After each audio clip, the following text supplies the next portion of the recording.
like pop out. Hello, everyone, and welcome in. It's Aaron St. Dennis, the FF Mad Scientist, joined by Jesse Moeller at JMoeller05. How's it going, Jesse? It's good. It was a glorious Christian McCaffrey, James Cook day for your boy, who those are like my two highest roster dynasty running backs. So we are loving life at the moment. It was looking a little shaky, but overall, it's been a good day. So I cannot complain. How about you? What a chaotic weekend. I don't know. I have some leagues where I'm like, oh, this guy sucked, this guy sucked, this guy sucked, but I'm picked to win by 60 points, and it's like, this league doesn't make any sense. Like, I don't know. Week 15 was chaos. Yeah. That Keaton Mitchell injury last night was gruesome. Let me tell you that. That was rough. His knees going the exact opposite way it was supposed Yeah, to. I like, was like, oh no. he's done for the year. No shit, he's done for Maybe the year. career. Like it's Yeah. it's a significant. I saw the still shot and I was like, well, I want to vomit. No, thank you. Oh. That running All back right. position for them is cursed. We won't waste too much time. We'll get right into it. We're going to do the Week 15 game recaps here. I'm going to get us started with the Saturday games, which seemed like they took place like months ago. For real.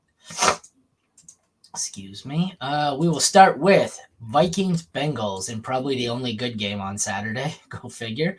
27-24 Bengals, who go to 8-6. Vikings 7-7. Some decent quarterback starts here from what looks like QB2s moving forward. Jake Browning goes 324 with 2 touchdowns and an interception. Nick Mullins, 303 yards passing, 2 touchdowns, 2 interceptions, both in the low 20s. Ty Chandler was awesome, 132 yards and a touchdown. Nobody else did anything out of the running backs on Minnesota. Joe Mixon, 10 carries, 47 yards, saved the day with a touchdown, 3 catches for 14 yards. Chase Brown had 7 carries for 23 yards and 3 for 28, but he did not have the long touchdown this weekend. So he didn't kill you, but he didn't help you. The receivers, Jordan Addison had himself a day, 6 for 111 and 2 touchdowns. Justin Jefferson had 7 for 84. On the other side, we have T. Higgins goes 4 for 61 and 2 touchdowns. Chase goes 4 for 64. And Tyler Boyd goes 2 for 53. Not much of note among the other receivers. Both tight ends were good, not necessarily great. I guess Hawkinson was pretty solid. 6 for 63. Tanner Hudson goes 5 for 49, proving that I guess he should be considered a more reliable streaming tight end here. What has he moved up to here? Tight end 27, which isn't bad considering he didn't touch the field basically until week 9. So that's not terrible. He's not someone I'd look to start, but desperate times. Both kickers were, average. McPherson was okay, 2 for 2 on field goals, 3 for 3 extra points. Greg Joseph was not good, but you didn't start him. 1 for 1 on field goals, 3 for 3 on extra points. Defenses were both startable. Vikings had 1 interception, 5 sacks, and a forced fumble. Bengals had 2 picks, 3 sacks, and a 4th down stop. What stands out most to you in this one? It was a night and day experience. And watching the first half compared to the second half, oh boy, did Jake Browning come alive. And I was clouding Jake Browning because it was his first game, but he's very much in that Gardner Minshew of backup quarterback role where they can come in, they can step in, and they can give you a few games. And you saw it. And you even saw the video on the sideline where he's like, "Don't you fucking cut me," right? Where he was very motivated in this game. Even though he's been cut by 14, but for some reason he held against the Vikings and really turned it on in the second half where he looked awesome. The offense looks really good with him. I can't really complain. It does suck for Chase and Higgins. They know they're not living at the same level they were with Burrow, but Higgins finally popped off, lived alive. Chase Brown looked good, Mixon looks usable. So for both of these offenses with backup quarterbacks, they're very much usable, which is nice to see because when you get a backup quarterback, you don't know how it's going to go. So overall, I was happy with this game. I was very worried at halftime because it looked awful. And then the second half, they flipped the switch and it looked way better. You saw Chandler, he was by far the best asset in this entire game. This is the Chase one that hasn't hit his team. Yeah. Chase, so he hurt his AC joint. I don't think he plays next week, which would make T. Higgins a must-start wide receiver too. I think that's largely the reason why Higgins was good. It's probably the most targets he's had in a while. So yeah, they had Chase Higgins sling right away. I think Higgins is top 15 next week, assuming Chase is out. If Chase isn't out, I think they're both wide receiver 2s. Higgins is a low-end one. That kind of scares me. Addison, Jefferson, this one scares me. I don't really know what to do. I don't think Addison's this good. I think Jefferson's a little better than this. I think these are 4 scary receivers here because I don't really know what to do. Obviously, Jefferson and Chase are the best of the 4, but like the quarterback situations, the injury situations, I think I'm likely to just lump all 4 of them into the wide receiver 2 category, and just hope if you have to start any, they hit their upside. But they seem to have really high upside, all 4 of them, but none of them have a floor left anymore. Yeah, Ty we Chandler, saw. go ahead. Well, I was gonna say we saw on Addison's like crossing route touchdown. There was 3 defenders that went with Jefferson. Like that's how impactful he is in that offense. So it makes Addison usable, where he can open up the field a little bit. So it's nice for Jefferson at least. But yeah, overall, like I agree with you. I think Ty Chandler is a must start for as long as Madison is out. Joe Mixon is a must start in the sense that he's just getting too much volume in a halfway decent offense. So I think you got to keep starting these guys probably as high end running back 2s. Tight end, Hawkinson's obviously a top 5. We said earlier Hudson's a streamer. And the 2 quarterbacks I think are QB2s. Anything you need to add there before we move on? Or Yeah, Ty Chandler's bell cow. So as long as Madison's not playing, like you very much want Ty Chandler in your lineups. Like he basically ran all of the running back routes. Well, he wasn't on the field a ton for that, but like overall his usage was very, very good. And he was actually good, which is something they haven't had the entire season running back. So I would expect him to be a big focal point in the final weeks of the season. What's the deal with Ty Chandler's stats? Oh, there we go. Yeah, he's much better without Madison. Who would have thought? Anyways, moving on. Indy 30, Pittsburgh 13. Pittsburgh is falling apart. Gardner Minshew was good. 215 yards passing, 3 touchdowns. Mitch Trubisky was so bad he lost his job to Mason Rudolph. 169 yards, 1 touchdown, 2 interceptions. The running backs are a mess here. Jaylen Warren goes 10 carries. You got to go start her a new video. Yep, you do. Jaylen Warren goes 10 carries for 40 yards. Saved his day kind of by going 5 for 28 through the air. Najee had 12 carries for 33 yards, lost a fumble. So neither was efficient on the ground. Zach Moss on the other side did leave with an injury. That would be an arm injury, doing good, but we don't have any further information. That's scary. He had 4 for 13, 3 for 20, and his day was saved by the touchdown. So none of these guys were really good. Moss was saved by the touchdown. Tyler Goodson stepped in, went 11 for 69 and 2 for 10. So efficiency-wise, he was probably the most efficient out of all 4, and he's not a bad pickup here, although on the waiver wire, although I think it sounds like Jonathan Taylor will be back, which would render him completely useless. Moving on to the receivers, Deontay had 4 for 62 and a touchdown. Pickens 3 for 47. My, is he fallen off in production from what he was early on in the season. Look at that, not great. His high is 16 points back in week 7 over the last, 8 weeks? Not good. This is DJ Montgomery. DJ Montgomery is the best Colts receiver, 2 for 48, all of it on a touchdown. Pittman had the most yards and catches, 4 for 78, but no touchdown. Josh Downs, 3 for 19. The tight ends, a down day for Freiermuth, who goes 3 for 16, and Mo Alley-Cox has 2 for 21, but is saved by a touchdown. Boswell goes 1 for 2, but registers no points in this one because of the missed extra point. Matt Gay was good, 3 for 5 on field goals, but he hit a couple from long distance and 3 for 3 on extra points, although he did miss 2. The DSTs here were the Steelers were tolerable. 3 sacks, one blocked kick, and a 4th down stop. And we have the Colts getting a pretty big game. I think they're top 3 by scoring, maybe top 5. I have to look again. 2 interceptions, 4 sacks, a forced fumble, a recovery, and a 4th down stop. This one's kind of a mess. The receivers were all over the place. Both quarterbacks, I guess Minshew was good. The receivers and the running backs are the issues here. The running backs, none of them were efficient. The receivers, there was a lot of players who had bad stat lines here and were saved by a garbage time touchdown. What do you think? Right there with you. Yeah, the one thing that stands out is Zach Moss left early in the game, and he ran more routes than either of the running backs.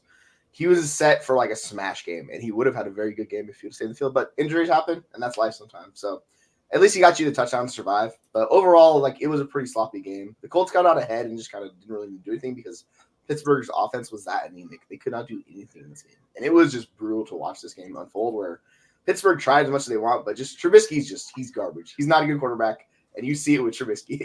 It is rough. So that's why they're moving on to Mason Rudolph next week. They're benching Trubisky. So this offense is going to be a roller coaster once again because we haven't seen Rudolph play in 2 years, like a year and a half. It's been a long time since he started a game.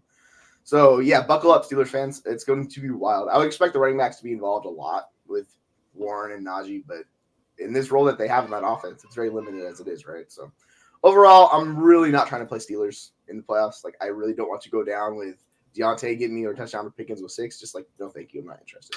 On the flip side, the Colts, yeah. I don't want to play anyone in this game. Minshew, I think, is a decent QB too. Like, Moss is hurt. Goodson is, I think, going to lose role to Jonathan Taylor, who should be back next week. Like, I'm still going to play Pittman. I guess if that's his floor, it's not a terrible floor. But, like, aside from Pittman, I don't really want anyone on either team in this game. Yeah, and whoever is back for the Colts next week, they get Atlanta, who is they're really good against running backs. So it's kind of sucks whoever goes against them anyway. So overall, yeah, like, I don't want to start many guys from this game moving forward next week, if at all. You might have to, though, but don't want to do it. The final game on Saturday, Lions 42, Broncos 17. Lions moved to 10-4. Broncos are now 500. Russell Wilson goes 223 for 1 touchdown and a fumble loss. Also added in a rushing touchdown. Not a bad day. Goff won some leagues, some matchups this week. 278 yards, but 5 fucking touchdowns. Good God. Yeah. Samaje Perine, he had 6 for 37 and 1 for 11 through the air. Javonte Williams was not great, 12 for 27 and 2 for -7 through the air. McLaughlin, 2 for 2 and 2 for 16 through the air. So the Broncos running backs were useless. The Lions running backs were not. Gibbs goes 11 for 100 yards and a touchdown, 2 for 8 yards and a touchdown through the air. He was awesome. David Montgomery goes 17 carries for 85 yards and 2 for -3. He was not awesome, but he was still pretty damn good on the ground. So Lions, what's that? 185 yards rushing just between these two alone. Oy. Good God. The receivers, we got Cortland Sutton goes 5 for 71. Disappointing because he didn't get into the end zone. I mean, not a terrible day, but it's not what he had been doing. Judy, that was kind of his best game in a while. He had 3 for 74. Lil Jordan Humphrey comes in and has 3 for 16 and steals away a touchdown that nobody started. What's his start percentage? 0 and right? Yeah, 0-0. Yeah, that was very helpful, Sean Payton. Thank you. St. Brown does what St. Brown does because, of course, the Lions go off because the league I had all my Lions in, I lost last week. So thank you, Lions, for abandoning me when I needed you. 7 for 112 and a touchdown for St. Brown. Jamison Williams goes 4 for 47. Reynolds 2 for 41. Nobody else really of note. The tight ends, nothing to see on the Broncos side. Laporta goes 5 for 56. Doesn't sound great, does it? But 3 fucking touchdowns. So good guy. Yeah. So you would add what do you have, like 100 points if you started Goff, Gibbs? Oh, no, more than that. Oh. You start Goff, Gibbs, St. Brown, and Laporta. Like, I have a guy in my league who's a Lions homer, and he had all 4 Lions this week. And this week he put up like 140 points just on them. Yeah, I did a tweet on that. All 5 of those starting options, where if it was the 2 running backs, Goff, the tight end, and the wide receiver, is 128.12 points. Like, they smashed for you. So if you started all 5 of those, you're looking great right now. Neither kicker did anything for fantasy. Badgley did what he had to, but it was all extra points. Will Lutz, same thing. They didn't miss. They just didn't do much. The defenses were not great. The Broncos put up 0.5 on 2 sacks alone. The Lions were tolerable. They had 2 sacks, a forced fumble, and a recovery. What do we take out of this, aside from the fact that the Lions have like a consolidated share here to like 5 players, a receiver, a tight end, a quarterback, and 2 running backs, and they're all pretty much must starts. Even Montgomery, I know he didn't get the touchdown, so that's a down score, but if that's your floor, it's kind of like Pittman. If that's your floor, I'm starting you every week. I don't care. Yeah, if some of those touchdowns go his way, you're feeling a lot better about him this week. Interestingly enough, like, I'm really encouraged by this game from Gibbs because this game got out of hand, and Gibbs was splitting work involved. So, like, he's basically at that point where he is an RB1 for fantasy no matter what. Even in a positive game trip like this where you think it would hurt him, it really didn't. Like, he was involved in the entire game. It's just he's up to 9 overall. I didn't realize he was that high up. He's been awesome this last second half of the year, which makes sense. Like, he's been way better than Bijan. We can talk about Bijan later. That's funny. I was pulling up Bijan as you said it. He's 13. I was thinking the same thing. I wanted to see. I wonder where Bijan ranks. 13. That last game killed him, but their ships in the night like cross each other, going the opposite way. But yeah, this Lions offense is incredible. On the flip side, Denver's offense, I don't know, man. They get New England next week, so I don't think you're starting a single page or Broncos player except maybe Sutton. The weird thing for Williams is William. Like, I don't know what the hell they're doing with Javonte because his stuff went down the drain. Like, he was third in routes run. He only saw like 40-something% of snaps. Like, he was just not that involved. He wasn't very good. So I don't know if this was Sean Payton trying to teach him a lesson or whatever, but it's been pretty rough for Javonte. He's RB29 on the year. It's not good for him. I think I'm starting Russ and Sutton next week, and that's it. Yeah, like I wouldn't even feel great about Russ going against New England. No, in Superflex, if I need a QB, like I don't want to start. I don't have any leagues where I don't think I have him in any single QB leagues. No, and if you have him in single QB, you're probably not still playing. So I have a 3C team that is dependent on him. He's like my QB1 on that team. It is treacherous to say the least. I'm not loving life in that league. But yeah, like the Lions when they hit, they're incredible. Like this is the offense you chase for this exact reason. You want all these guys in your lineup just because when they hit. Like, it's amazing. It's that simple sometimes. All right, let's fire up the Sunday games. We start off with a bang. Carolina 9, Atlanta 7. Arthur Smith managing his way out of first place in the worst division in football. God, he's terrible. Both quarterbacks were terrible. This entire game was terrible.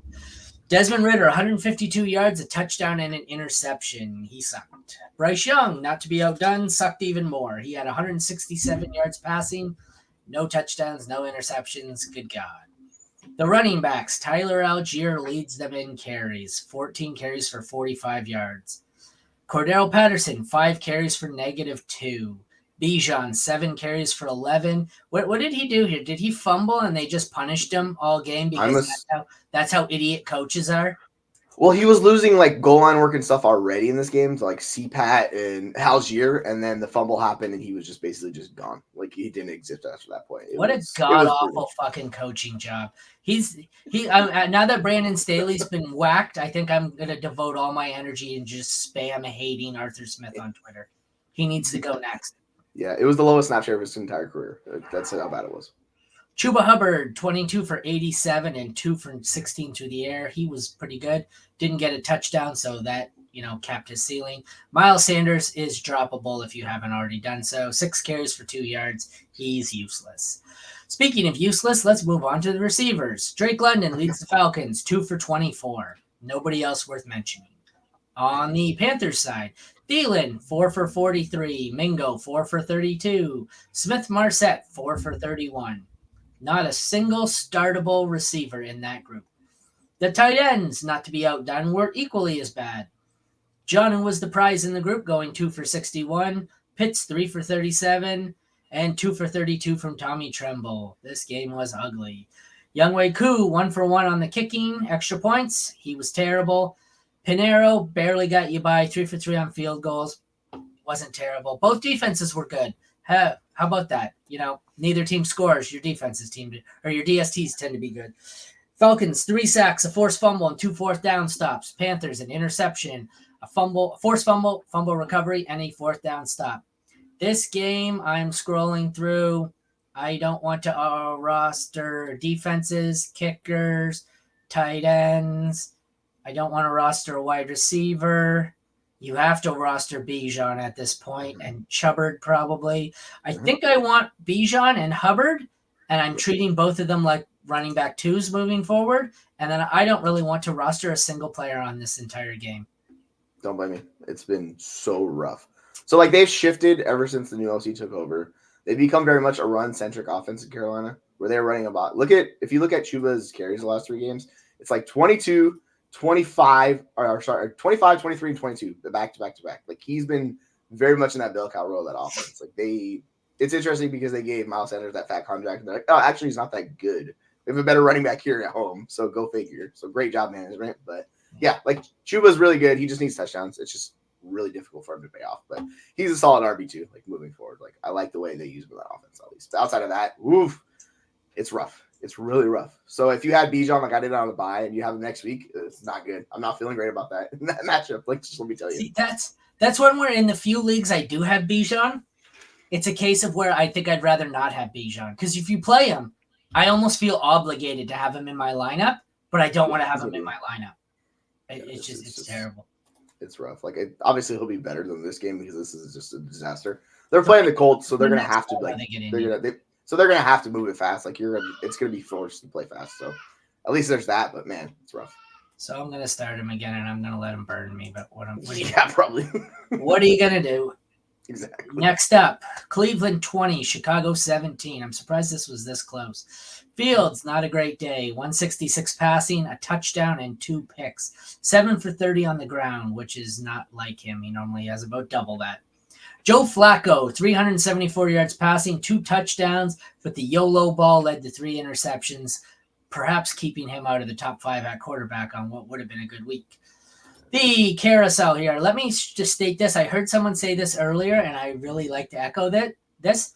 These 6 running backs, I don't want any of them. I'm done. They all keep changing. I wanted Jerome Ford, but that's been changing to Kareem Hunt, who's getting all the high-value touches. They're mixing in Pierre Strong. It's Foreman, then it's Herbert, then it's Roschon. I want none of them, but Roschon goes 5 for 36 and 4 for 24 through the air. Herbert, 6 for 8. That's impressive. Deonta Foreman, not to be outdone, goes 6 for -6. How? Good question. That is exactly Jerome Ford, 8 for 20 and 4 for 11 through the air. Kareem Hunt, 7 carries, 8 yards. Good God, these guys sucked. Yeah. I'm going to skip this section and just say what I originally started with. These 6, don't roster any of them. Don't start any of them. Even Jerome Ford, I don't care. What is he, 22, 20, 18? I don't care. I'm done with them. I'm done with this carousel here. Hunt is taking over for Ford. These guys are a shit show. I want nothing to do with this. Moving on. We have the wide receivers. This is what? Oh, DJ Moore. Okay, I thought so. I couldn't remember. DJ Moore, 4. I'm sorry, I had a temporary stroke there for some reason. Couldn't remember his name. DJ Moore, 4 for 52. Nobody else worth mentioning, aside from the fact that Darnell Mooney lost in the game. If he could catch, they would have won. Amari Cooper, who I benched in this league, despite the fact that I wanted to play him, but I was talked out of it for DeAndre Hopkins. Lovely. 4 for 109 and a touchdown. He was excellent. Did he have 14 targets again this week? No, he only had 8. But he had more points. He had double the points on half the targets. Yeah, he won the game for them. But that last one. Cedric Tillman, 4 for 52. Nothing else of mention there. The tight ends, Cole Kmet was great, 5 for 23 and a touchdown. And Njoku was incredible, 10 for 104 and a touchdown.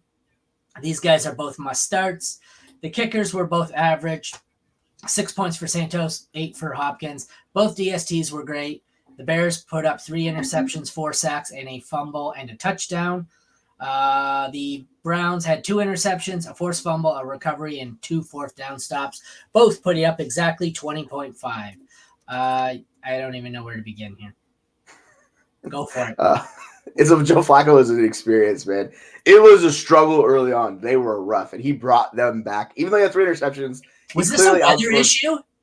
Like, it wasn't great weather in that game, but like he turned it on in the second half, and he was going YOLO. The fun thing is that they have the highest neutral pass rate in the NFL with Joe Flacco, which means they are slinging the rock. Like, they do not care. They're going to pass. They're going to pass a lot. And this is what we see from Flacco.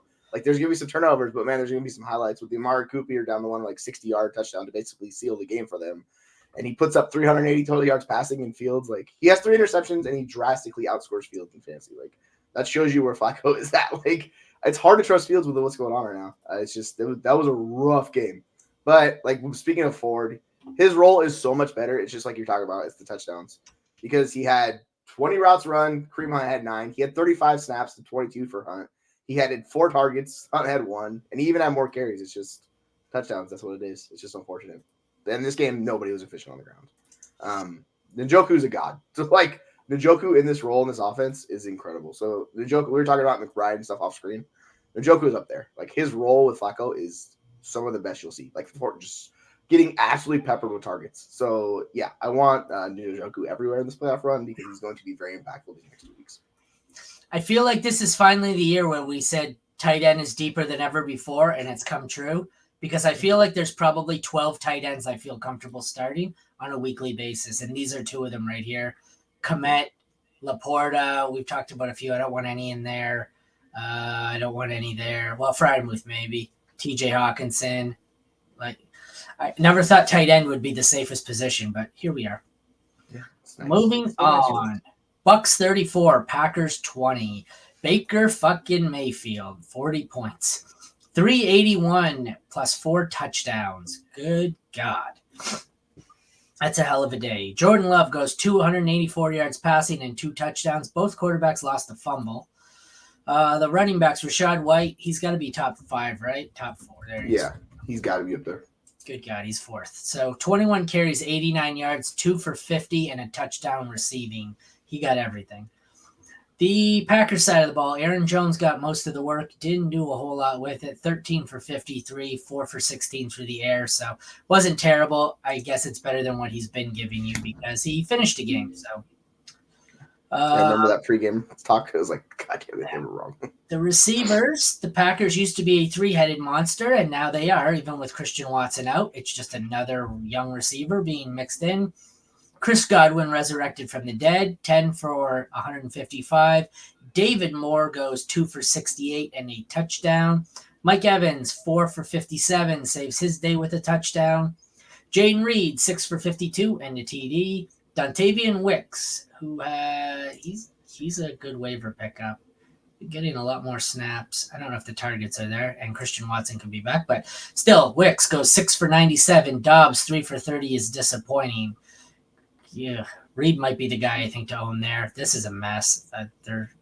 There's a lot of messy teams. I don't really know what to say on a lot of these. Reed's also hurt too right now, so that's why it's not. Yeah, what did he do? I forgot. He went out mid game before he got checked for a concussion, and then he hurt his foot, and he basically didn't play the 4th quarter. So like his snap share is weird in this game because of that. I don't even have an update on. Cole Keefe is the tight end there in Tampa Bay because he got a touchdown, 1 for 2. Kate Otten goes 2 for 44, but no touchdown. Tucker Kraft, 4 for 57 and a touchdown. Both kickers were goodish. McLaughlin puts up 11 points. Anders Carlson, 8. Both defenses were salvageable. The Bucks get 12 points on 2 sacks, 2 forced fumbles, a recovery, and 2 4th down stops. The Packers get 9.5 on 5 sacks, a forced fumble, and a recovery. This is yet another game where it's a lot of messy stat lines. Like, it's just some blow-up games. Like, Rashad White is a must-start. Baker, I think, is a high-end 2. Jordan Love is a mid-range 2. Other than that, I don't feel great about really anything. This is another one where there's, like, a whole group here. What the fuck do we do with these guys? Yeah, this is basically the floor with Mike Evans you get from this game. And, like, that's, you know what, you can live with that. Yeah, Godwin, the last 2 games, he's been peppered at a really high rate. So I don't know if it's shifting or what it is, but it's worth noting. I'm still going to have him lower in my rankings, but, like, the last 2 weeks, he's seen double-digit targets. So that should – something you can grab attention to. And if you want to throw him in your lineup, absolutely go for it. On the flip side, yeah, I don't know what to do with the wide receiver core. It's just a mixed bag. Reed's the guy that's the best one in that room, but he's dealing with injury, so it'll probably be Dobbs, but I don't have much confidence with him. Jordan Love was good. He just wasn't Baker Mayfield level good, which, you know, that's absurd because he had 381, 4 touchdowns. Love was still pretty good. Like, he didn't kill you in this game. The running back situation, Rashad White's a stud. Like, he is who he is. He's going to be a volume just king. So if you have Rashad White, you have a top 5 running back each moving forward. And Aaron Jones finally showed life, so you could probably start Aaron Jones next week if you're still alive with Aaron Jones on your roster. I don't know how many people are, but like you can start him. Dolphins 30, Jets 0. Zach Wilson, negative 9.6 points. Trevor Siemian, negative 1.6 points. I don't think I've ever seen a game with 2 quarterbacks on the same team put up negatives, but the Jets. Tua, not a great game, 224 and 1 touchdown, kind of what we all expected in this one. Israel Abanaconda leads the way for the Jets. He goes 4 carries for 8 yards, 2 for 11 through the air. Brees goes 6 for 12 on the ground and 1 for 6 through the air. Not great. Raheem Mostert, 15 carries for 42 yards, 2 touchdowns, makes his day wonderful. Achane goes 9 for 32 and 3 for 30 through the air, but no touchdowns. Kind of a disappointing day there. The receivers, Garrett Wilson is the top Jet, 3 for 29. Lazard goes 3 for 21. Gibson, 2 for 29. Jalen Waddle, the big one over on Miami, 8 for 142 yards and a touchdown. Nobody else did anything out of the receivers. 2 startable tight ends, I guess, in this one. Tyler Conklin goes 4 for 18. What? That stat line doesn't make any sense. 4 for 18. Oh, this is tight end premium. Okay. I was like, how does that equal 7.5 points?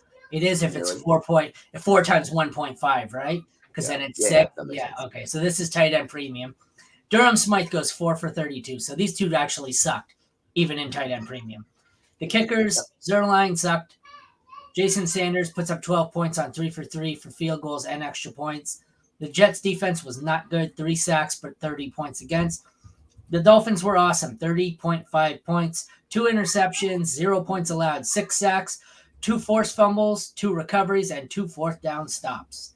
The Jets are bad. The Dolphins actually did something against a good defense. Anything else to say about this one? I mean, yeah, it's really simple. The one thing is, without Tyreek Hill, Waddle is a stud in that offense. So if we don't have Tyreek Hill next week, which who knows, I think we will, but like you see a glimpse of life past Tyreek Hill, and Jalen Waddle steps forward, and he's a fantasy stud. So if you have that, start Waddle. If Hill's back, like Waddle will bump back down. But yeah, it's the Jets' offense is just brutal. It kills both Breece Hall and Garrett Wilson. So I'm assuming most people that had them are eliminated. If you have them next week, like you got some decisions to make if you want to play them or not, because it's going to be rough. Whoever the starting quarterback is, like that, I don't think they've announced it, but it's Zach Wilson or Trevor Siemian or whatever bag of bones they're going to bring into that offense. Aaron Rodgers almost made it back, but they're eliminated, so I don't think he comes back. Yeah, I think he can be medically cleared this week, but they're out, so why bother? Yeah, who knows what's going on? Yeah, it's rough. All right, I'm sick of this game already. Start your Dolphins, especially the studs. Don't play any of your Jets. Mostert's incredible. Mostert, Waddle, Achane disappointing, but he should be better. Yeah. Same with Tua, disappointing, but should be. Who do they get next week? It's a better matchup, right? Dallas, not really. Yeah. I mean, yeah, it's kind of. They'll force them to. Yeah, they got to score more. So Jets, Cowboys, Ravens. That's not a great playoff schedule. It's rough for him if you have him in fantasy. I don't think Tua is going to be on too many championship-winning squads this year. I don't think so. Nope, not so much. Chiefs 27, Patriots 17, closer than I expected. Mahomes does what he's been doing. He's kind of a low-end QB1. 6 here, but I don't think he's probably 12th this week. 305 yards passing, 2 touchdowns, 2 interceptions. Both interceptions went off of a receiver's hands, so they're not his fault. Bailey Zappi goes 180 yards passing, a touchdown and an interception. CEH, 13 for 37, but goes 4 for 64 and a touchdown through the air. McKinnon gets all of his on 1 completion. Did he throw a pass?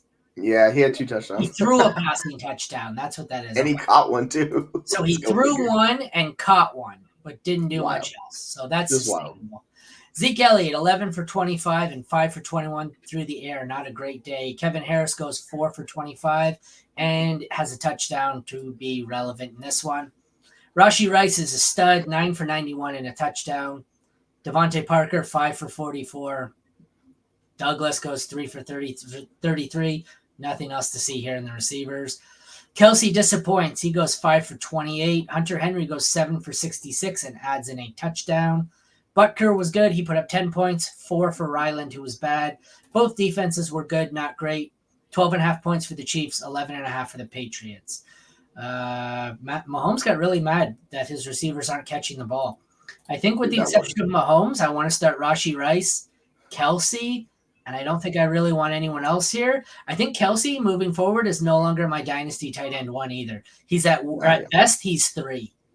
Yeah, I'm going to prefer like a lot of guys over him. You're kind of seeing a little decline mixed with some injury like that he's been dealing with, and he got injured in this game as well. I think you're But yeah, like they desperately need somebody on the offense, and they have Rashee Rice, who like I'm more confident in Rice than I am with Kelsey, which is crazy because they basically have the same stat line, and Kelsey's disappointing and Rice is better, like for usage wise. It just shows you where they're at. So Rashee Rice is really good, man. They finally have a wide receiver 1 they're confident with, and you see it on the field and forward. So overall, like Rashee Rice is going to be a nice play in the playoffs for you. Like it's a really good role. He's a really good player. I know we didn't like him coming out, but he's proven us wrong. And the running back situation is just a mixed bag. Like they're going to get looks down at the goal line, so that's kind of what you chase with those guys. So overall, you just throw a dart on McKinnon or CEH and live with it. If Pacheco's not back. Aside from if you're desperate and need Zeke or Douglas, is there a single Patriot you're even considering rostering? No. Like this, I don't trust the Hunter Henry performance. He's been nothing for like the entire year, and he pops up here. So just no thank you. It's just so weird. Yeah. 19-20, nothing. 20-23. Yeah. It's just so mixed bag. You can't trust it. You got to go get her? Okay, I'll move on to the next one. We have Saints 24, Giants 6. Tommy DeVito, he goes 20 for 177, 4 for 36 on the ground. Derek Carr has 218 yards passing and 3 touchdowns, so he was good. Saquon Barkley, 9 carries, 14 yards, 2 for 23 through the air. Alvin Kamara, 16 carries for 66 yards and 5 receptions for 44 yards. The receivers, Darius Slayton, we have 4 for 63. Wan'Dale Robinson, 4 for 25. Nothing to see on the Giants side. Nothing really to see on the Saints side.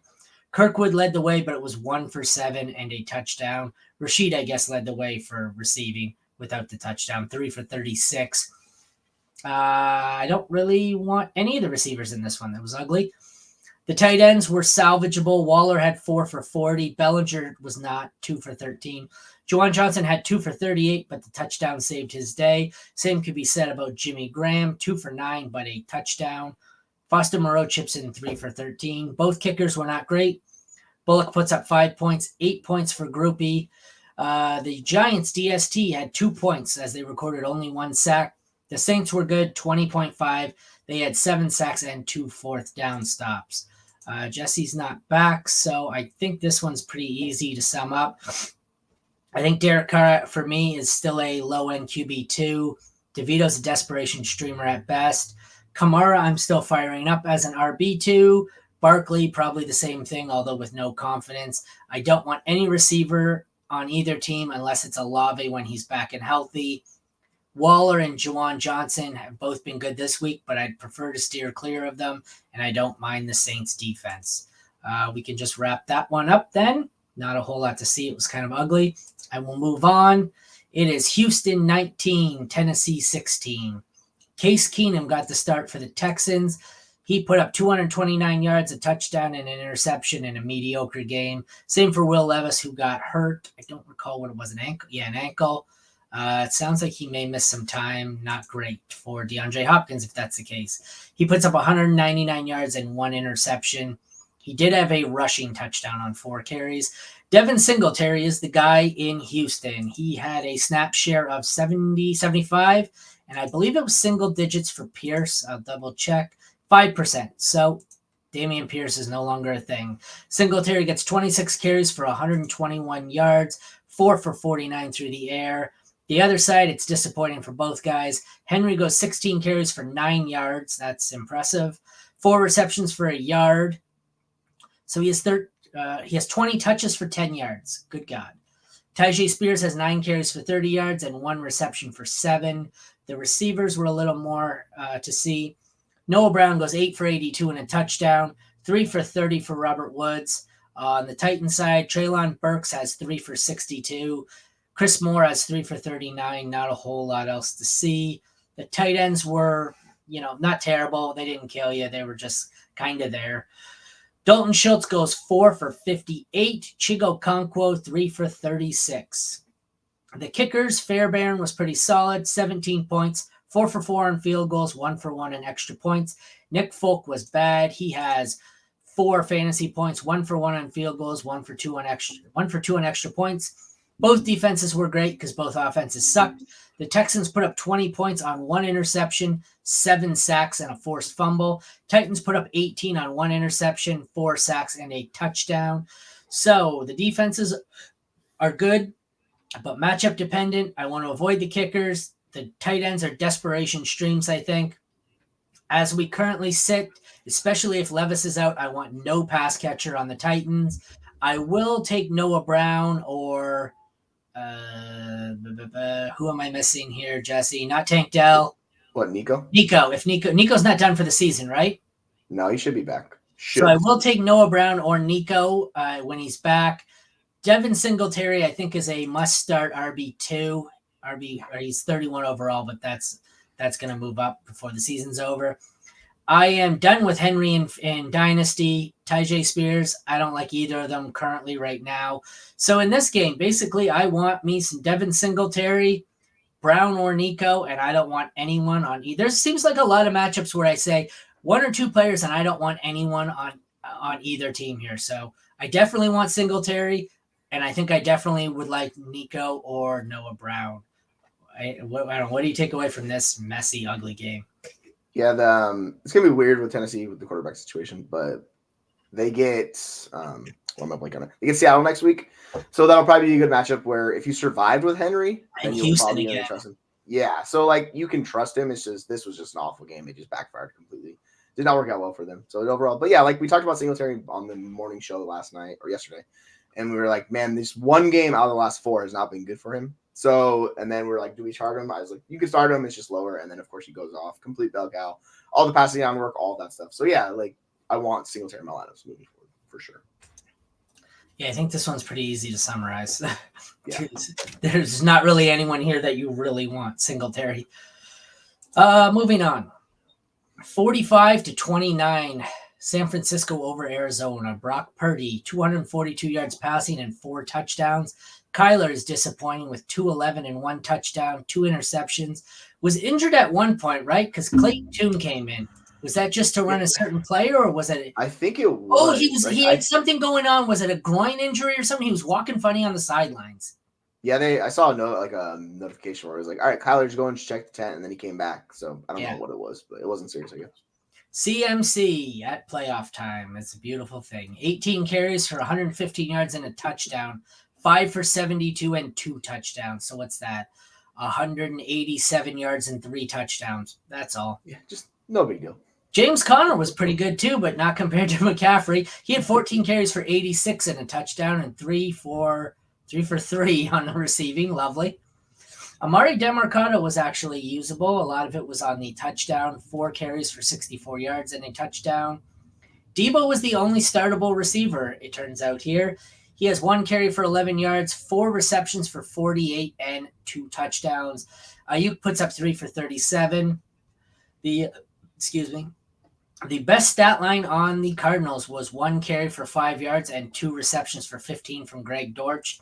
Did Hollywood not play, or did he just not do anything? Yeah, he got injured. It was not good for him. He went in injured. Yeah, he went in injured, re-injured himself. Oh yeah, 32% of snaps, so he did play. Just take my lineups. Don't play Hollywood next week.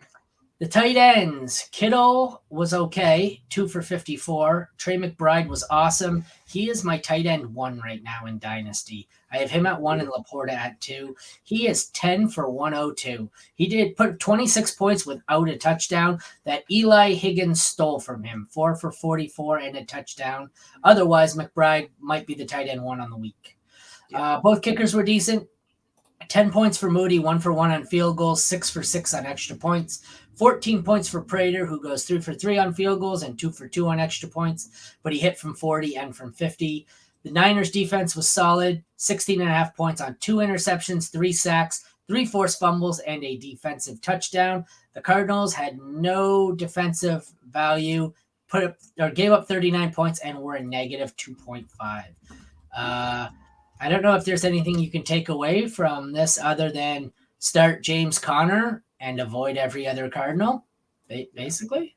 That's basically what it is. I will say you can target who's ever going against San Francisco running backs, like who's ever playing against them running backs. They're giving up yards and like points. It's not terrible. It's not the worst matchup in the world, as opposed to the other position. So like it's okay to play a running back against the 49ers defense. That would be Baltimore and Washington. Ooh. Never mind. I don't know which. Yeah, scratch that. Never mind. Never mind.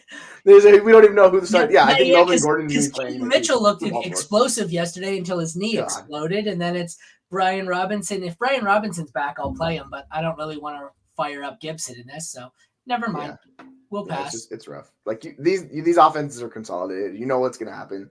Sometimes if one of the guys super pops off, like McCaffrey hurts the other guys, but like I know we all love Ayuk, but Debo's just been better this year than Ayuk for fantasy, and his role continues to be good. So like I'm going to trust Debo over Ayuk, and he gets better usage. So is what it is. You know, it's funny. Okay. So Debo's wide receiver 12, Ayuk's wide receiver 14, which means next year Ayuk's going to be drafted higher than Debo because whoever finishes higher gets drafted lower the following year. Well, yeah, people absolutely love Ayuk because he's such a good player. It's just the situation brings him down. So, anything else to add to this one? No, I mean That's we know what it scary is. for Kittle. Purdy's a stud. Like, If it weren't for yeah, one I would. solid catch for Kittle, that was like 37 yards. That's a really shitty day.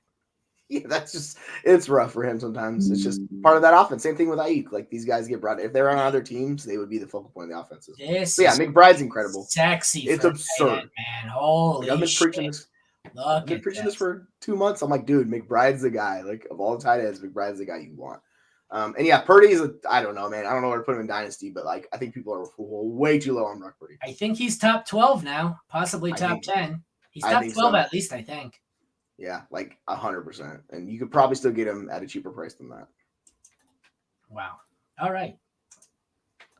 Rams 28, Commanders 20.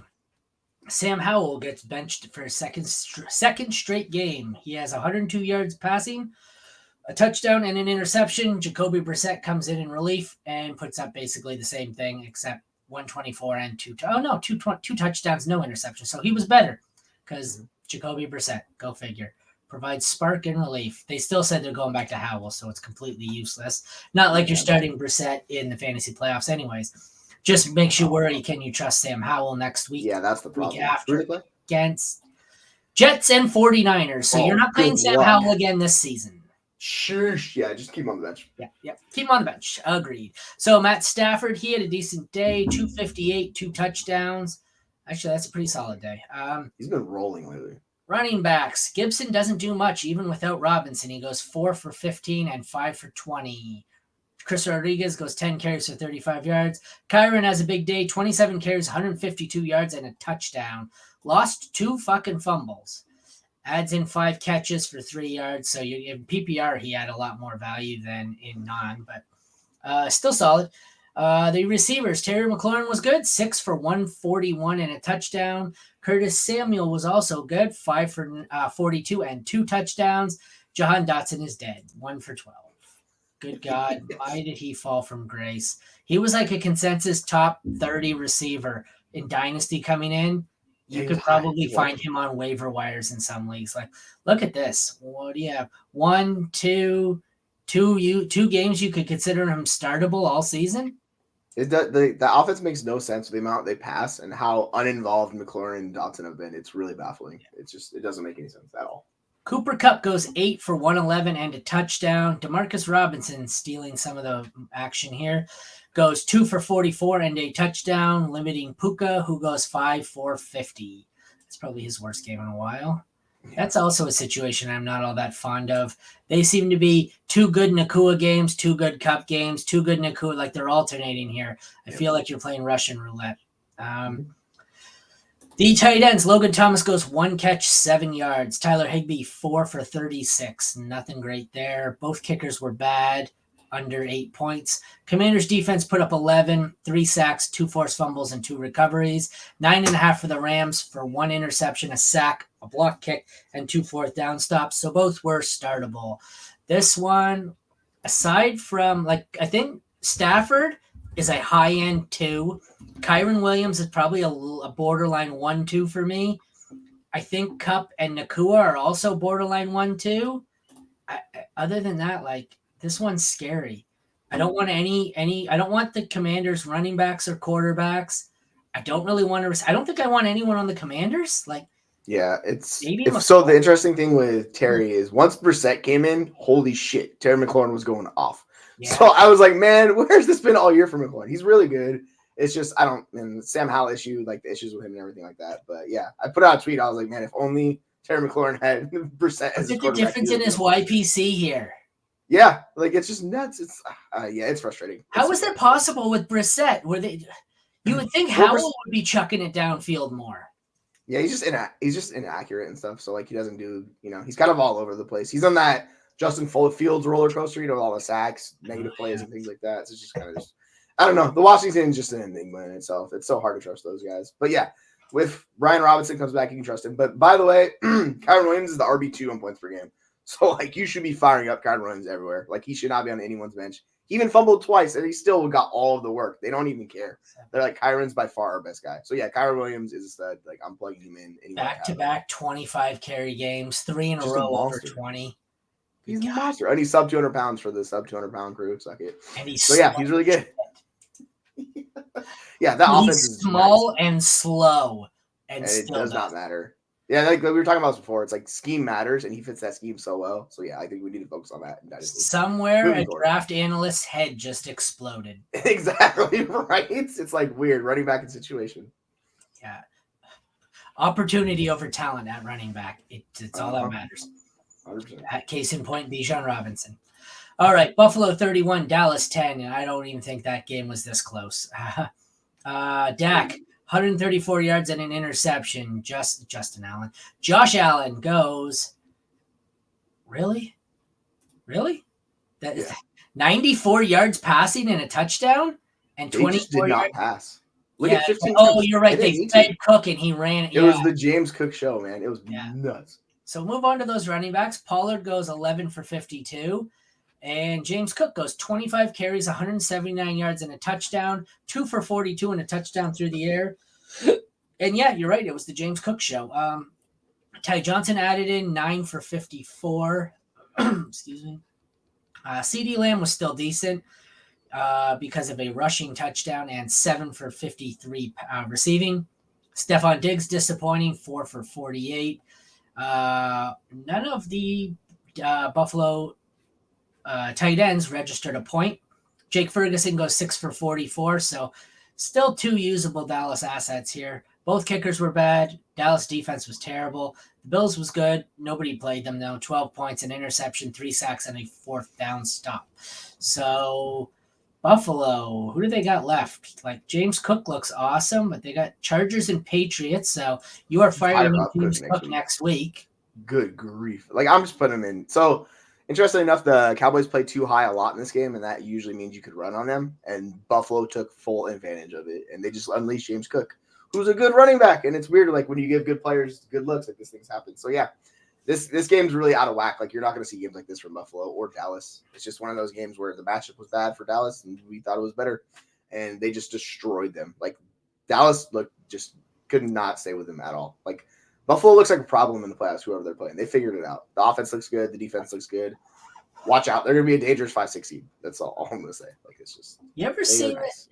Dallas, you ever seen a team that beats a quality opponent by 30 points, then gets beat by 30 points? Like, so they killed what they lost to the Jets, didn't they? And then they beat San Fran, or they lost like some of these. Then they beat Philly, just stomped Philly out. Yeah, they beat Philly last week. They killed them. Yeah, I never understand it. Like, what they play a good opponent, they either beat the living shit out of them or they get their asses kicked. There's no in between, and I just don't understand it. Yeah, I think their defense is a little bit fraudulent because they have been getting carved up lately. Like the Seahawks carved them up, the Bills, the Eagles. Like I know because we talked about how Duron Bland pick sixes, but if you look at even him, he's a prime example. Mm-hmm. He cheats every time on the play to get a jump. If he jumps it and times it properly, it's a pick six. If he doesn't time it properly, it's a touchdown going the other way. So he's the definition of what their defense is. It's a home run swing. They either hit the home run or they flat out strike out. There is no in between. And this week they struck out. So, all right, let's cap this one off with an ugly game with an ugly end too.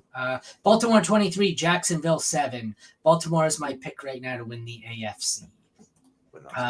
Lamar, 171 yards, a touchdown and an interception. Not great, but average. Trevor Lawrence looked hurt all game. Still throws for 264 and a touchdown. Lost 2 fumbles. One of them, he just decided to stop carrying it. Gus Edwards goes 16 for 58 and a touchdown. Keaton Mitchell looked explosive. He had 9 for 74, but he's done for the year. I don't imagine you'll get him back till late next season. It might be a full missed year. I was sitting there. I was at a work Christmas party watching it on TV, and I just every time I look up, he looked like he was exploding. He was awesome. He looked good. Kind of a shame that it ended that way. ETN's been down lately, 10 for 31, 4 for 28 through the air. The receivers, Baltimore, none of them were good. Best one was Bateman, 3 for 39. Jamal Agnew leads the way for the Jags, 2 for 71 and a touchdown on a long touchdown. Zay Jones goes 5 for 59, 5 for 39 for Ridley, 4 for 12 for Parker Washington. Tight ends were good and great. Likely was great, 5 for 70 and a touchdown. Engram was good, 4 for 28. Justin Tucker was good, 12 points. Brandon McManus was not, -1. The Ravens defense got you by. They put up 13.5, and the Jags let you down with 6.5. What is there to take away other than I guess the quarterbacks. Lamar, I think, is high-end QB1. Lawrence is pushing closer to QB2 with every day. I don't want any running back with the exception of ETN. Although Gus could get more usage again with Mitchell out. I don't really want any pass catcher on either side right now, the way they're playing. And the tight ends, I think, are both low-end to mid-range tight end ones. What do you got? Yeah, the weird thing about this game is how uninvolved Zay Flowers was. Like, he ran a ton of routes. He was the guy on the field the most. They just gave him one target, so I don't know what the heck that was all about because he's looked really good lately, and he just saw no work. And we're like, all right, strange. And then I'm like, it's just, I don't know. I could not figure that one out for life of me what was going on. Yeah, it sucks for Mitchell, like you're talking about.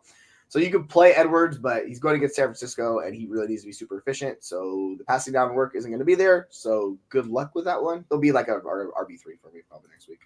Lamar's a stud, like you talked about. On the flip side, T-Law went into concussion protocol, so he might not even play this week. So that Jaguars offense is going to be more just extreme because they're going to have Beathard as their quarterback. And good luck trusting those guys in that situation when you're in the semifinals, right? ETN, like you talked about, he's good. He just had a bad game. And Ridley, we can talk about this with Jeremy, had 12 targets and did nothing with them. So that was fun. And unfortunately, Evan Ingram, he's good. He's been really good, but he had a down week. That's just how it goes. And they play Tampa Bay next week, whose defense is pretty bad against the pass. So you can likely fire up the wide receivers and the tight end in the semifinals. But I'm not going to have confidence with it. Yeah, it's a lot of scary situations here. It just describes the Jacksonville team. Like, it's been so up and down this year for them. Even though they have a really good record, they've just been up and down the entire year. All right, that wraps a really chaotic Week 15. We've got Eagles, Seahawks tonight, so good luck with that. Hopefully everyone advances to Week 16. I know I'm still alive in a few leagues, and I'm dead and buried in a couple others, so hopefully you get there. Thank you, everyone, for tuning in. We will be back tomorrow at noon for our Week 16. I keep forgetting, like, what week are we in?